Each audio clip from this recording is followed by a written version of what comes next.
So yeah, I give you, I mean, like, who of you already knows web3.js? Okay, so you want to have an intro, I guess. Also, some of you. Who knows my background? Okay. Okay. Yeah. So I will do a little bit short introduction about web3.js, what it is, and then show a little example. Actually, I made the example that you can even clone it. That's why it's now in the bottom here. So if you want, just clone this repository, and then you can go along and try yourself and play around. So yeah, web3.js, so that's a very short version of me with picture. I built these things over the last few years, and actually that's not really complete. The thing which basically, people know me now, especially the people who came late into the blockchain space, is the ERC20 token standard, because that had quite an impact. But my actual work was more like the Ethereum wallet, Mist browser, and working on web3.js. So that's the things I did on a daily basis for some years' time. The ERC20 and also the other standards, that's more like a side thing. So web3.js is kind of the translator between the Ethereum nodes, like the complex low-level API and the low-level nodes, and the mostly interface developers who build the apps. So the whole point is to make it easy to interact with Ethereum smart contracts in such a way that you, as a JavaScript developer, feel like you're dealing with objects and you're dealing with something which is easy to interact with. Because the low-level node under the hood is rather low level. So I mean, this is just a short history that we worked on this like 3 years or something now, or 3.5 years. It was initially done by Jeffrey. Later, Marek overtook it, and I joined and helped him develop this. Build it where it is today. So what actually the Ethereum node is doing, the Ethereum node is communicating over something called RPC. So this is JSON RPC in this case, is remote procedure call. So basically, it's a way of how you call methods on the Ethereum node, and all of these things are mostly hex encoded, and all of the way you interact with the EVM, the Ethereum Virtual Machine, to talk to smart contracts is also ABI encoded in hex. So it's pretty low level, It's not really user developer friendly, let's say. So web3.js is basically the translation from, that would be, for example, a call where you call the method eth accounts with 0 parameters, and you get as a result this back, and web3.js makes like a object out of it you can call. So it's easy, right? So the EVM itself only understands opcodes or bytecode, and it has to be ABI encoded, and that's not really fun for JavaScript developers, I would say. So web3.js is basically doing exactly this. It basically translates your function calls, and if you, for example, look at the transfer function, it would take the transfer function. It would basically take this transfer address uint string, it would hash it, and take the first 4 bytes, and that becomes the function signature. So this way, the smart contract knows what function you want to call, and then you append the different parameters after.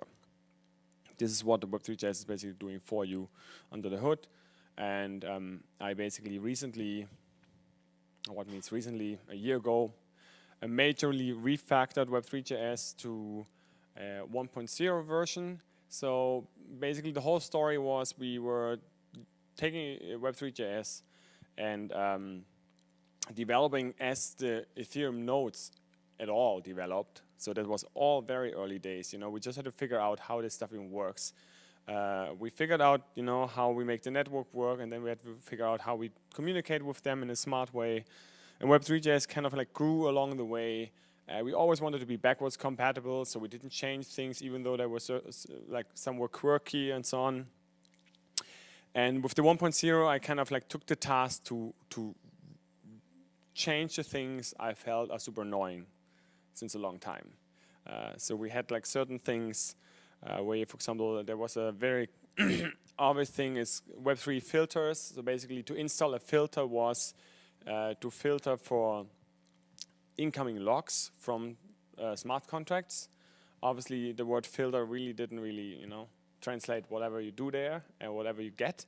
So in the beginning, the first thought is, oh, I can filter transactions. Perfect. Yeah, you could not. So basically, the words and how it was done was not really intuitive, and I tried to change this one with the 1.0, and I think I achieved that. One big major change is that we basically moved to sockets, so you can still do HTTP calls, but the socket obviously allows you to have push. I also pushed internally to have a subscription API, which we have now. Actually, all the nodes implement this. And this subscription API basically allows us to subscribe to all kinds of events. For example, the logs, pending transactions, block headers, and so on. And the good thing is, because it's a generic API, we can always extend it with more things. We could even imagine something like subscribing to state changes at a certain address. Right? For this, you could then detect, oh yeah, my smart contract changed something, so now I have to look it up. Because as we see also later in the example, the common problem is that in order for a dApp to always represent the latest state, we either have to listen to logs of our smart contract, or we just have to call all the functions we want to know the state from each single time a new block arrives. That's obviously not efficient nor smart, but it's the way it is right now. And that's how most dApps are built. So this is the old filter. You had to create a filter, you have to watch the filter. It was very unintuitive what this means. And this basically changed to, you just subscribe to a certain type of something, and you have then on data, or you can pass in a second parameter callback, and you just get the data. I'm not sure if I should go through all the details which changed. Is this interesting for you guys? You want to really see like what updated in 1.0, or should we just move to the example immediately? Sounds good. What? The first or the second? Okay. So yeah, basically I refactored things in different modules. For example, before everything was under the Web3 object. This is now in different, it's more like namespace properly. So, and you can also require all of these submodules separately. For example, you now are able to require just the utils. And the utils have like conversion function from two-way string to checksum address. All of these tools you would probably need sometime if you're building a dApp. And they're nice in nice little packages now. Probably one of the most important changes is the send transaction.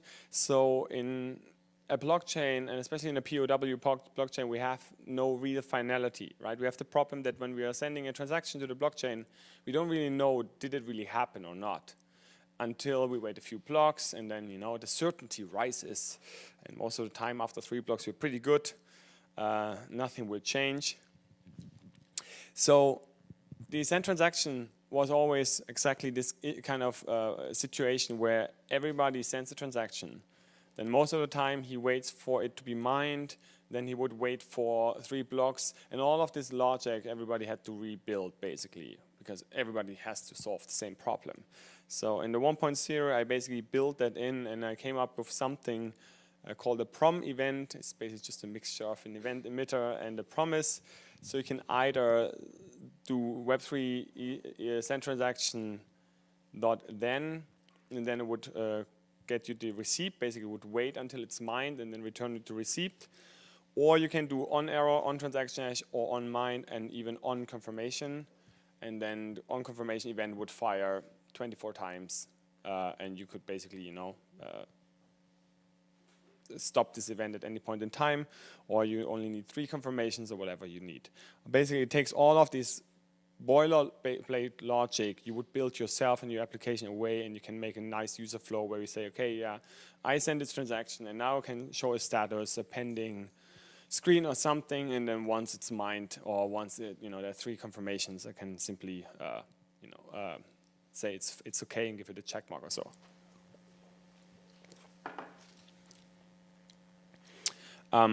This is also obviously interesting for calling methods or at all methods.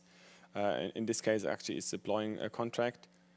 In smart contracts, you obviously have exactly the same issue if you're calling a smart contract method or if you're deploying a smart contract itself.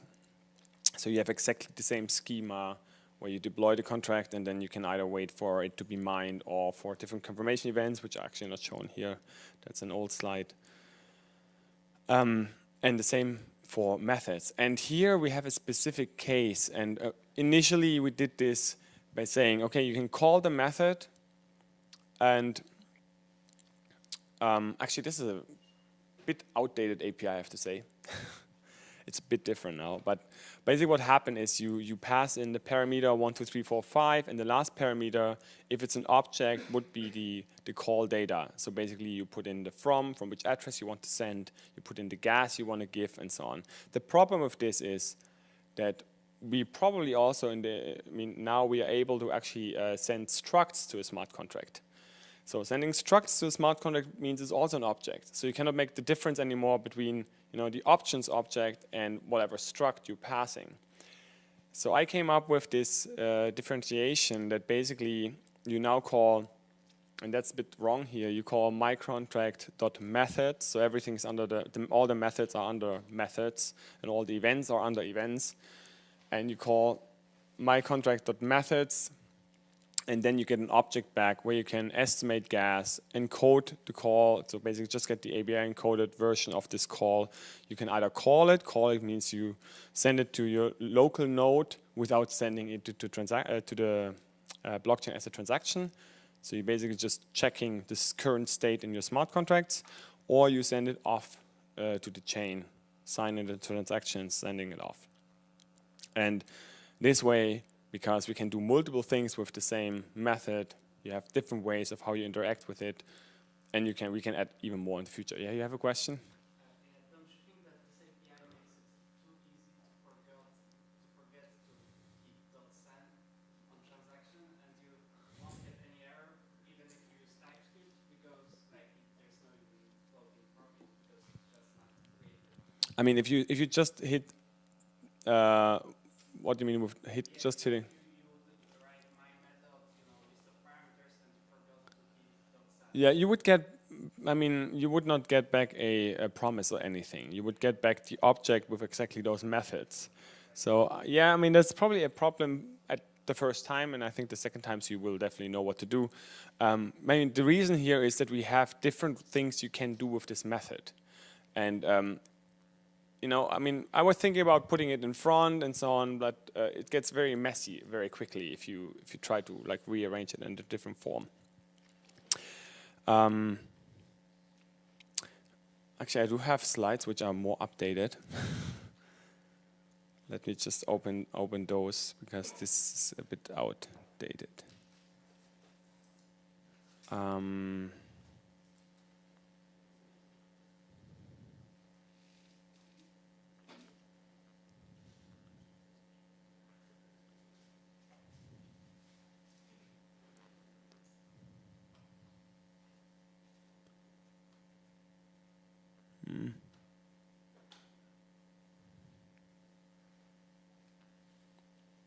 Okay, I'm not sure if this is. I actually updated those slides. I just opened the wrong file, but yeah. So this is more updated. Yeah. So basically, we have the same thing here. Subscription, as we have seen, right? The contract object is a rather important piece because this is how you interact with smart contracts. So this is the one you probably want to use the most. Basically, you use the keyword here because you instantiate a new object. So basically, you create a new instance which represents whatever smart contract you have to deploy on the address. So you have to give it a JSON interface. This basically tells the smart contract of what kind of function it will have and how the parameters are and so on. And you would give it an address. Or if you deploy it, it gets the address later. And then you have your little contract object. And now you have everything nicely under options, whatever you added there, and you can change it later. And you can, for example, define a default from. Basically, if you don't give it a from, you would always use your default from. and everything else is under methods. And if you call a method, you get this option back, what I was just showing before. You could even alter the arguments later if you want to, and then you either can call it, encode the API, estimate the gas, or send it to the blockchain as a transaction. So that's actually the proper API, how it looks like. So my contracts methods dot whatever is the method, you pass in whatever parameters, and then you call send, and this will give you back a prom event. So you could, for example, say on receipt, and once you receive you have the on receipt. Actually, in the old slide it was on mine. That's not correct. It's on receipt. Then it would give you the returned receipt, and because you're having a contract object where you gave it a JSON interface, it will also decode you all of these values with her in that receipt. For example, if this receipt fires any kind of event, and this event has certain parameters. For example, here you see the return values of my event, my index parameter, my other index parameter, and it would decode everything properly. Same for events. Basically, you can say my event, and then you can give it a, basically this under the hood just creates a subscription listening to the event, and then the console log is fired every single time there's a new event with the event object where it decodes you the parameters, also have the raw data, the event name, the signature, log index, and all of these other things we have in there. One bigger addition, which was not in the old web3.js, is the web3 ETH accounts. And web3 ETH accounts is basically a tool to generate private keys or generate accounts, and is able to basically sign locally and also encrypt and decrypt. Currently, the package, the S script, which is built in web3.js, which does the encryption, is rather large. So I built in the C precompiled version, which adds like 700 kilobytes just to the library. It's pretty big. I'm thinking about maybe there's a way of how we can make this optional. At the same time, it's something people do need. So for example, if you don't give people an encrypt function, they probably just store it in local storage. Not smart, so it's tricky to get this right. But basically, the interesting thing here is that you have a wallet. For example, you see here the third. So this wallet, if you create an account within this wallet, then this is purely an in-memory local wallet where you generate an account, and you can also make wallet.add, where you can add a private key later on once you reload your application interface or something like this, and you can load this up from local storage, for example. And if you use in send transaction or in any kind of method, the from with an address from one of these addresses in the wallet, it will automatically use that wallet and sign the message locally rather than sending it off to the node to sign it with the node. That's very important if you're dealing with MetaMask or Infura, which obviously don't hold your private keys. If you have that in your wallet, it's signed locally and sent off, as a already signed transaction using ETH_send raw transaction. That's a very useful feature. Then we have also now exposed the API encoding and decoding functions, which were not before public. So now you can basically decode parameters or a single parameter, and you can encode a function call and all of these things, which is useful if you, for example, have a smart contract which function as a proxy, where through that smart contract you want to call another function on another smart contract. So you can give him the whole call data, and then he can forward it as he gets it, and call whatever function with whatever parameters on the other smart contract. We have also Whisper. No, that's not Whisper, that's Swarm. The bzzz, that's the B. So it's Swarm. We have basically a Swarm tool to interact with Swarm. We have a tool to interact with Whisper. And we have a bunch of utility functions.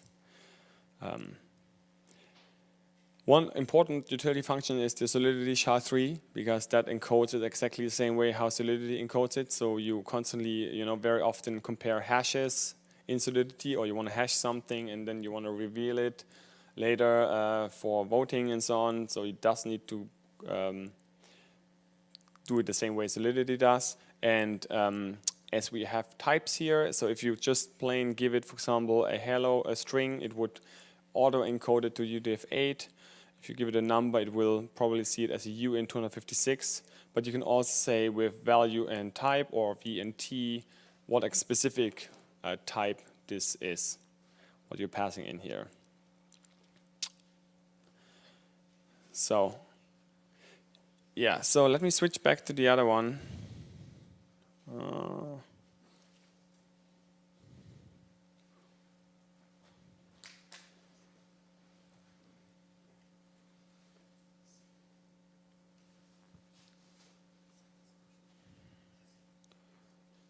Okay.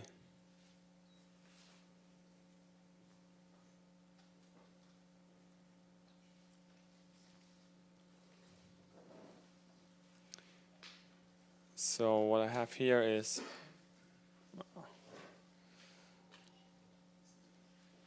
so basically I created this example application, the Web3 dApp example. And it's obviously very tricky now with this microphone. So obviously the documentation is still under /en and 1.0 because it's still under the 1.0 branch. There are slightly things to change. We're at the beta 36 now.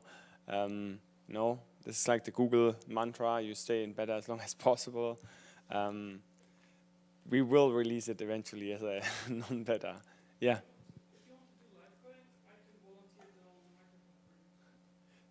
Maybe I can just lay down here. Does this work? Yeah, I mean, it's anyway a quiet room. Let me put this right here.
Anyway, oh, now it's on again. So web3.js is basically passing in a WebSocket, connecting to Infura in this case. In the past, you had to give it a whole, you have to integrate an instance of a WebSocket. Now it's also auto-detecting based on the prefix, whatever protocol it is. And so it's connecting simply to Infura.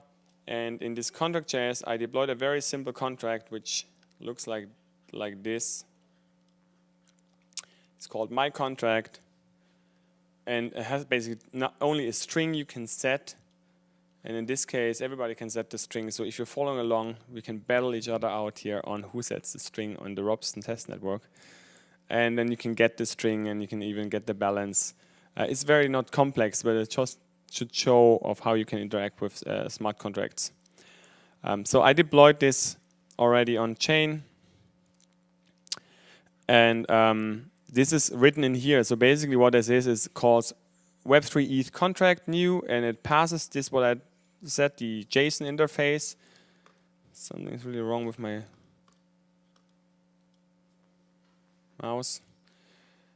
So the JSON interface actually defines all of these different methods and says what kind of inputs and outputs it has, and what are the types. So, and as the second parameter, I passed in the address where I deployed the smart contract already, which is the EC2-3B address. So this is loaded here, and after it's the index.js. And this defines the actually application logic, and it's like this little file. So in this part up here, something is really wrong with my file. So basically it uses, what is going on? So it uses the app element, which is this element, and then I basically can set data which gets rendered into these placeholders, and have data version is the Web3 version. The network gives you the current network type, current block balance, wallet address, and a class is kind of like a little effect I have made so that like basically it adds this class and then removes this class after 500 milliseconds. So you have a little flash effect when a new block comes in. And then there's a function which does nothing right now, which we can add something to do. For example, setting the string. So what it does initially, it's basically, if you look at this, how it's looking right now, so it's showing the version, it's adding Robston, because I'm on Robston. It has a current block, and the current block is flashing every time there's a block coming in. Then I have an address here, which has one ether, one Robston ether. And I have a string, and this is a UTF-8 string. And this does nothing right now. It only says do. So, and basically how does it work? It's rather simple. So you call web3 ETH get network type, and this basically compares the Genesis hash and the network ID, and if this is matching the whatever Robston or mainnet or Kovan, then it will return you that name. And this way it knows if I'm on Robston or Kovan. For example, if I would change this is Robston, if I would change this to mainnet, the whole, you see this, the link onto what Infura endpoint I'm connecting to, and I would reload this, it would show me I'm on main, and I have also no ether, and that's why I'm getting an error here. Same address, different block now, main and no ether. And the smart contract obviously has nothing here because it doesn't even exist. So if we go back to Robston, the smart contract does exist and returns a value and has one ether. So what happens is I'm then getting the block, the latest block number. I'm getting the block and then setting the app current block to block number, which re-renders this nice current block number in here. And this is like a bind where you can basically let this, so basically it adds the class flash if the property classes flash is true or false. And that's what we're doing here now. We are subscribing to new block headers, and every time there's a new block header coming in, we're setting the new block number, we're setting the class flash to true, and 400 milliseconds later we're setting it to false. And that, it's a very simple way to get this little blinky effect. And we call the update data function. And the update data function we also call here so that we have some initial values. And this update data function here is an async function to make this whole thing a little bit more readable. And we basically say web3 ETH get balance. We're using a wait, so basically once there's a balance, it will give me the balance, and the balance always is in way. So we pass it into from way, and we say give me ether, and then we have now this thing converted to ether, as you can see here. And we set this to the app balance. And the my string is we basically take our contract, and this is this contract object we instantiated here. We just gave it the address and the JSON interface. And we have it here as well, and we call contract method get string call. So basically we say just call that method and not sending a transaction to the contract, just call what is the current state. And as we have seen, this contract method get string returns me a my red return string. This is supposed to mean my red string. Yes. As this is only returning one, I think right now, if it's only returning one parameter, it's actually immediately returning the parameter. If you have multiple name parameters, it's returning an object with key values. So what we do here is we have this little Web3 ETH accounts wallet add, where we add the private key to this wallet. That's obviously the most unsecure way you can do it. You don't store your private key in your code. That's just here for demo purposes. Yeah, so we add this to this wallet, and what we have now is we have this Web3 ETH wallet. And if we, for example, go in here in the console and we add this wallet, it just returns us. This is how the wallet looks like. It's the address, there's an encrypt function, an index, and the private key, and there's a sign function and a sign transaction. So I could simply call now account wallet so-and-so, assign me a message, for example, right? And I can also use as a key just this address, for example. I can also, instead of this index 0, I can use the address. It will return me basically the same object. So there's multiple ways of how you retrieve it. So what happens if I do any kind of call from so I have to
Yeah.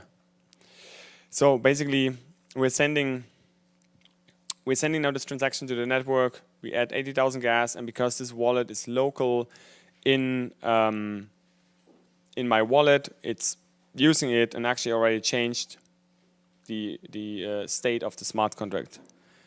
So we sent this, and we have not watched for any kind of mined event or other event which you can do now. Let's add something like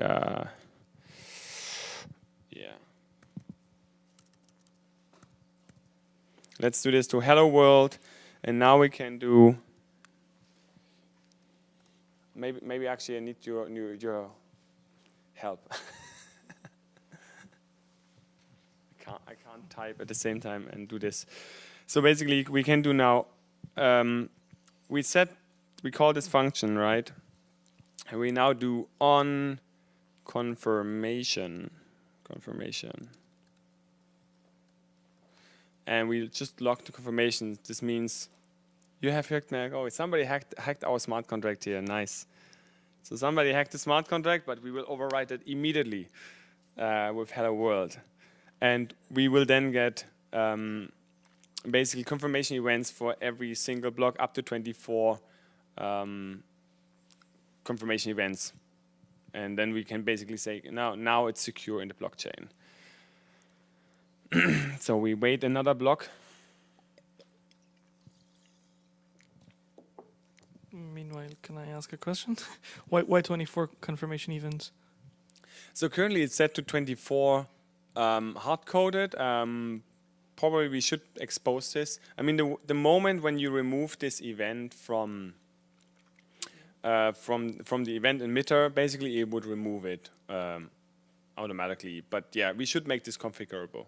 I mean, you don't have to watch for this. If the confirmation event, for example, is never added, it doesn't even do these checks under the hood. So it's only does this if you add the confirmation, the on confirmation event. And as you can see now, it's basically giving me every single time. It gives me the, I think this is the receipt.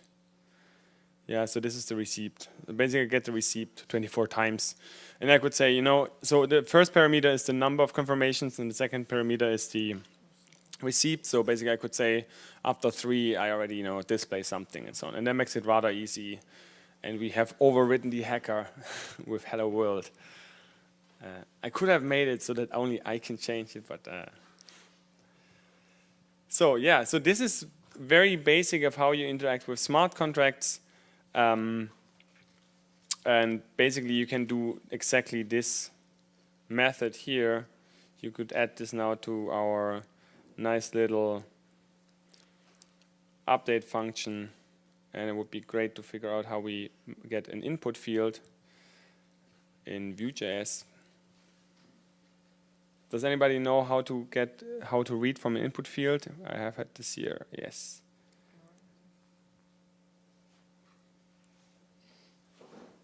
Yeah, so we basically just have to, we make it very simple. So we can say input type text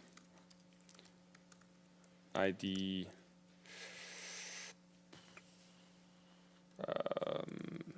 message. So basically we can now take the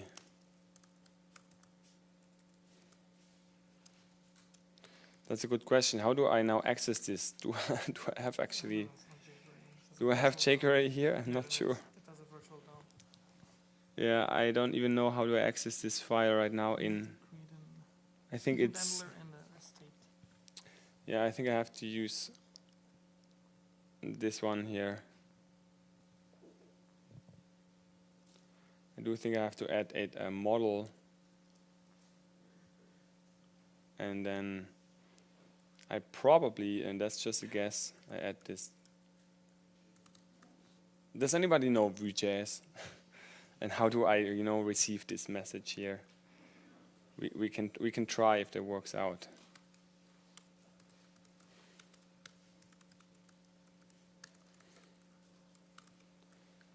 So let's see if this works, and we will not send a transaction now, but let's see if this works.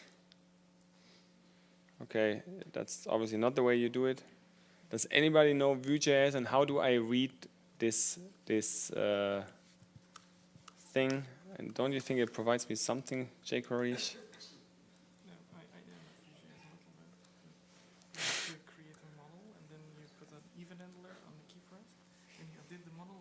So complicated. Whoa. How do you do this in native JavaScript way again? How is it again? Get element by ID, get element capital, E capital, and then by ID, and then give it any ID. Yeah, we already have an ID. ID to the element. To the input, give an ID. Yeah, we have it already. ID message. Okay. And then it will give you an object. It's not at least go ahead with this. Type something and then see. Let me just remove this view model. So, as you can see, I built like so long for the Web3 and on the tools that I really barely know the basics in JavaScript anymore. Completely lost that. So basically, yeah, we get probably our text now. Get element by B is capital. B is capital. Yeah. Dot value or something. Yeah. So we got it. Very complicated, but we figured it out. So basically, send from the local wallet again now, and now we can basically add a uber cool text to our smart contract, and this costs a lot of gas. So you should not use your smart contract to store text just as an info. You know, that's a very bad example here. But yeah. Info strange. You're not encoding it. Don't encode it. Well, actually, it should encode it automatically.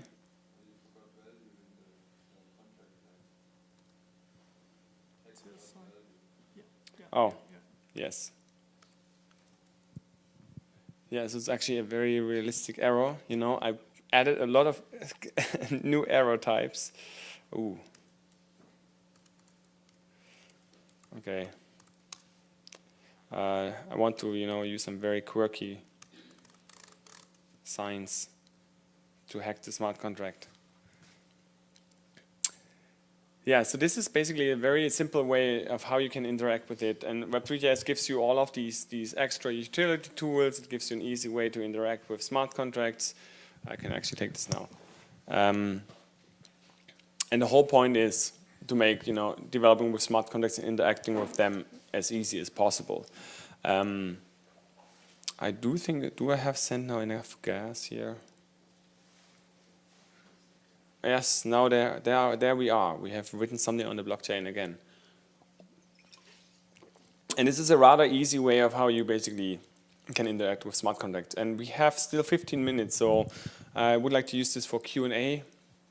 If you have any questions concerning web3.js, anything, then shoot me, yeah. Hey, what's left on the roadmap to get to 1.0? So what is left to get to 1.0 release? So we're currently internally, we are working on factoring to ES6. We also refactored the module structure.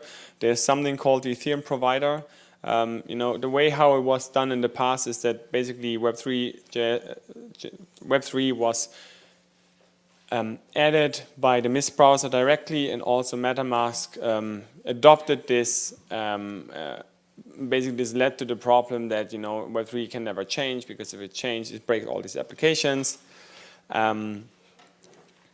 So basically now most applications use the web3.current provider, which is the provider provided by MetaMask or Ethereum or the Mist browser or any other Web3 browser.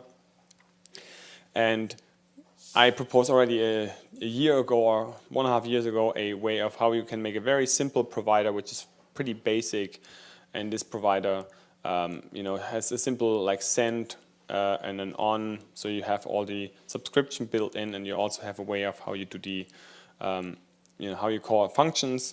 And this Ethereum provider should be the only object exposed by this application. So we are currently, there's still some things we're discussing on the Ethereum provider, and currently we're building this into web3.js.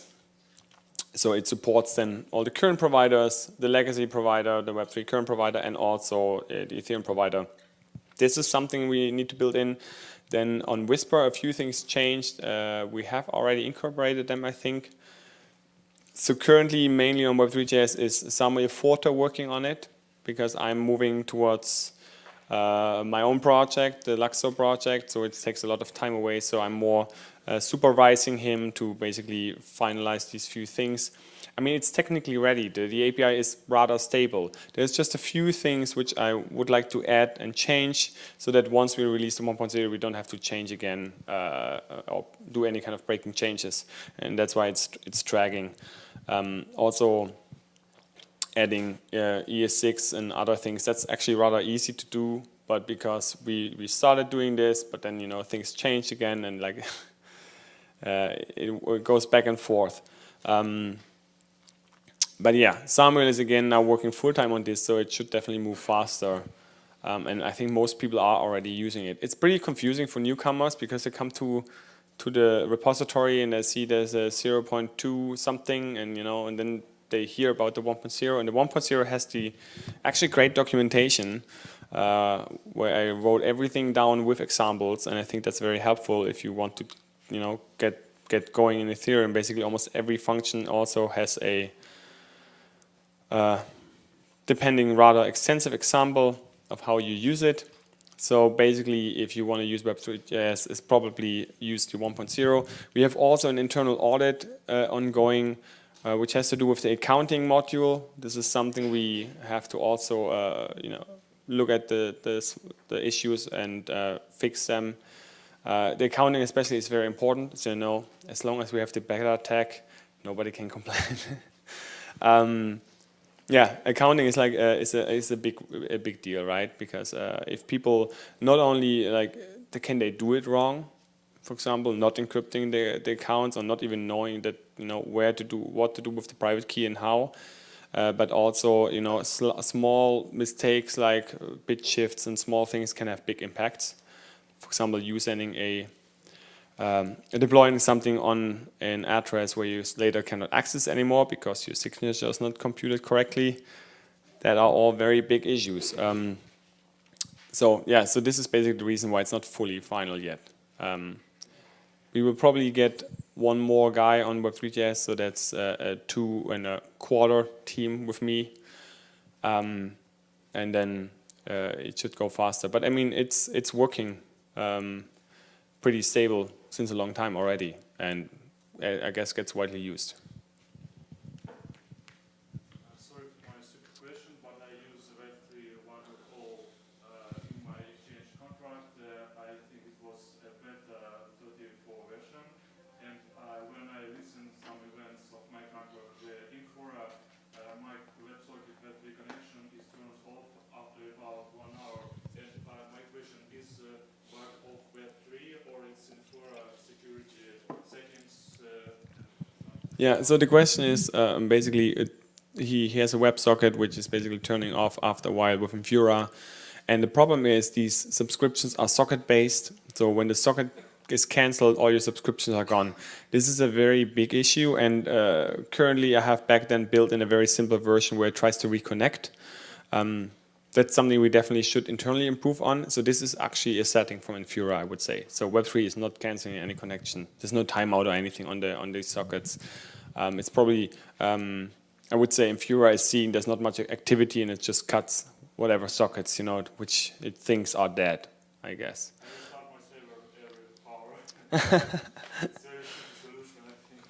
I mean,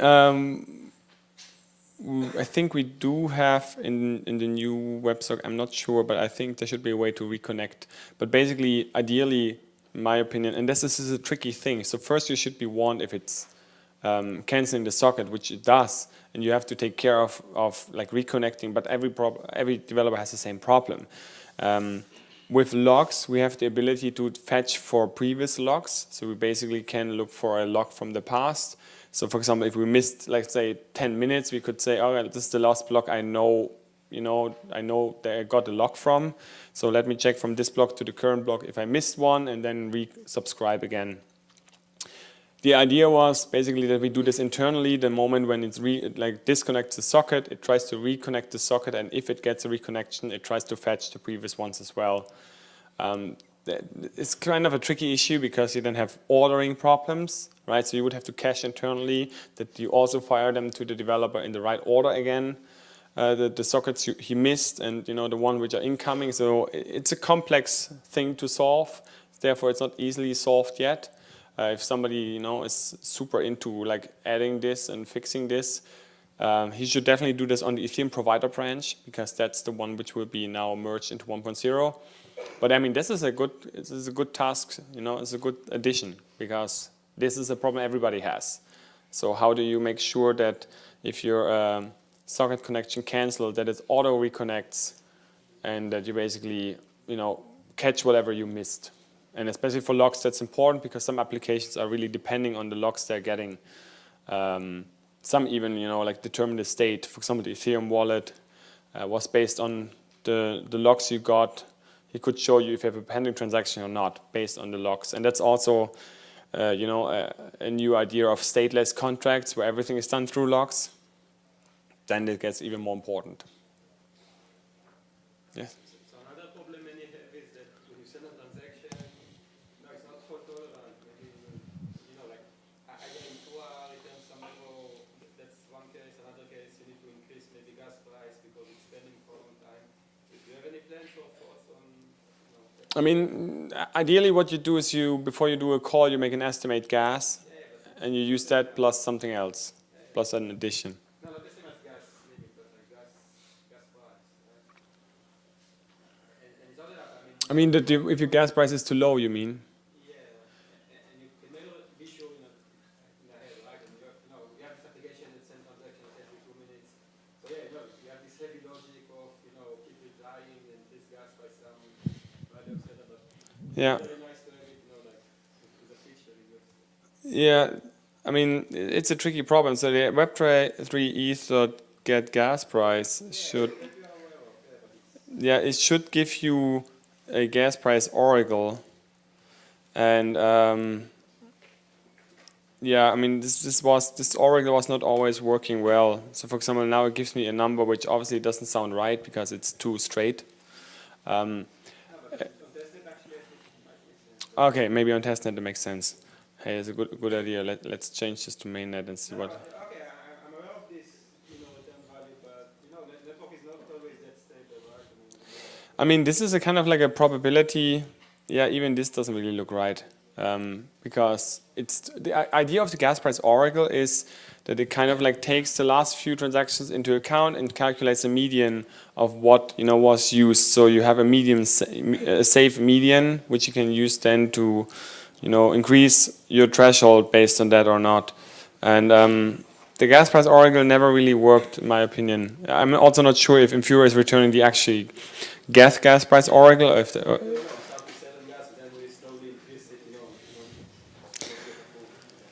yeah, I mean, I'm not sure exactly how we would solve this in web3.js. It's a tricky problem.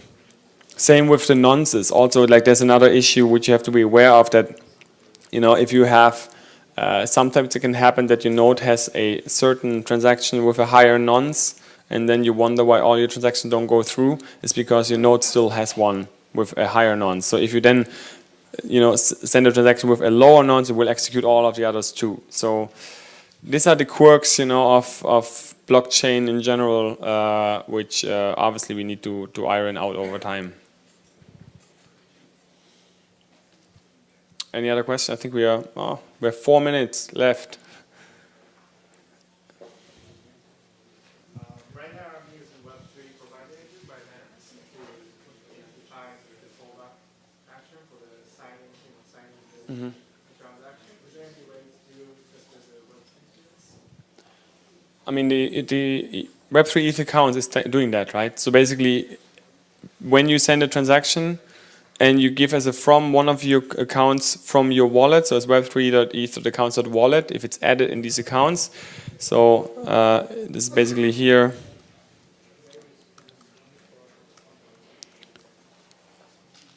So this basically has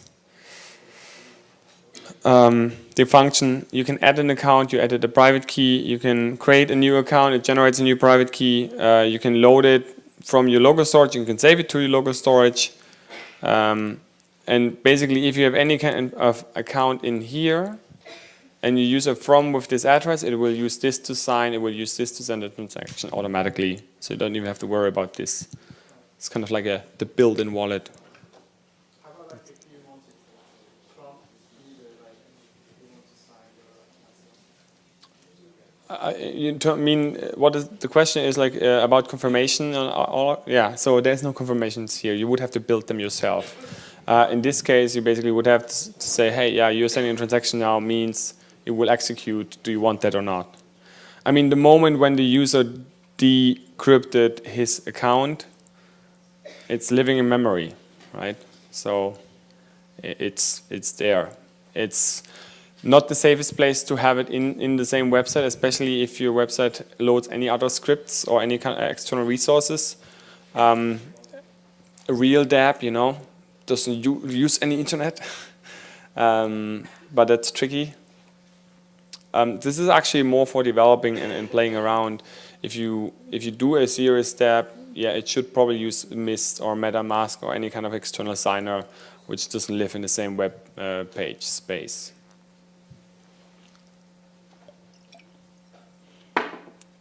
Okay, there's a huge crowd waiting, which was for lunch, missing my talk.